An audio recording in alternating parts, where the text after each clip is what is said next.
The villagers marched in silence. Agirly's mother walked in the middle, blind but held on both sides by two elders as they led her past the village boundary, into the forgotten part of Nkom, where the ground felt colder, and the air carried ancient whispers. At the very end of the footpath stood a crooked hut, small and covered in dried palm leaves. The roof was lined with bones and feathers. It was the hut of the village witch. Outside, under the shade of a gnarled tree, she sat, her eyes painted white, her hair long and wild like roots from the underworld.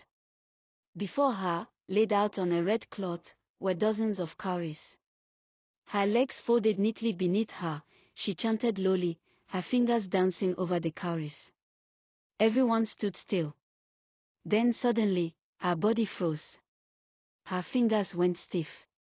Her lips stopped moving. The cowries shook on their own. The ground trembled slightly. From behind her, the air cracked open like thunder without sound, and through it emerged a glowing white presence. A shining creature stepped out, 10 feet tall, faceless, with a massive wild mouth stretching across its head. Its skin shimmered like moonlight on water. Gasps swept through the villagers. Some fell to their knees. The witch raised her hand. "The gods have answered," she said in a voice that wasn't hers alone. "But they demand a sacrifice." She turned toward the elders. "Blood must be given to wake the path between worlds." The elders looked at one another, uneasy.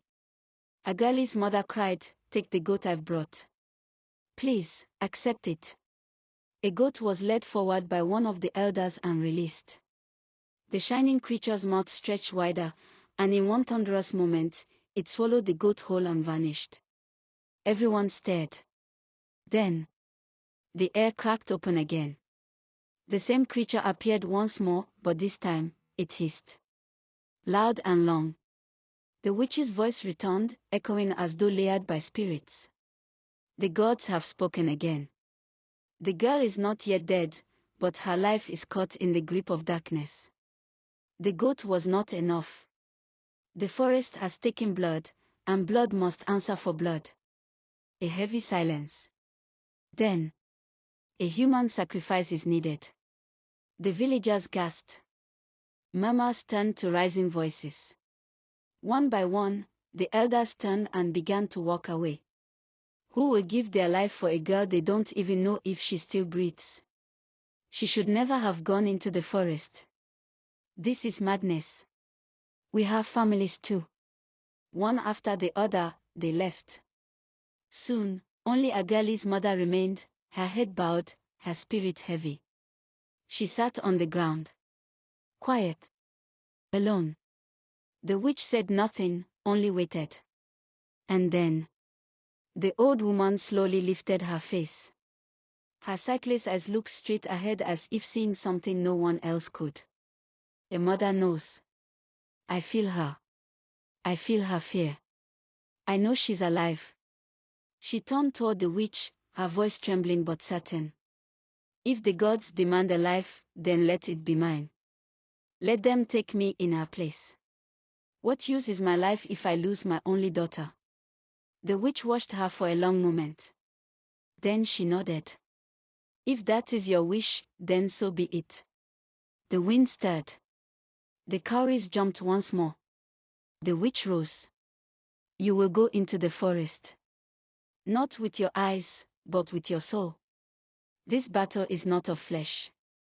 It is of spirit. The gods will guide your steps." Wind face. Agirly's mother stood, now wrapped in a white cloth from head to toe. A juju bag tied tightly around her waist. A white band of cloth covered her blind eyes, just as the witch instructed. Behind her, the villagers watched in silence. The witch handed her a small calabash filled with sacred powder and whispered into her ear. "When you find her, call her name 3 times. The spirits will hear. The gods will judge." She walked toward the forest, alone. The trees hissed with voices no one living should hear. The wind twisted and danced, blowing the white cloth around her like a ghost veil. Suddenly, she heard it. A growl. A beast's breath. The sound of something dark, something hungry. She stepped into a clearing. There, laying limp on the ground, was Agirly. Unconscious. Pale. Still. Above her, the three-headed beast roared, its mouth wide open, ready to consume her whole. The mother didn't scream. She ran.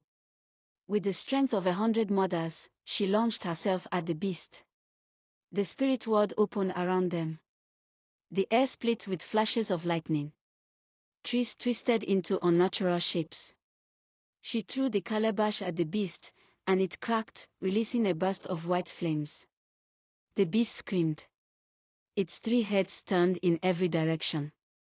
Agirly lay behind her mother's feet, still unconscious. The mother stood firm. Her hands glowed with sacred light. Her white wrapper fluttered like wings. They fought. Not with fist, but with spirit. With truth. With sacrifice. The beast charged. She stood tall. And then, the sky turned white. A violent wind began to howl, circling the clearing in a blinding spiral. It wrapped around Agirly's body like ropes of light.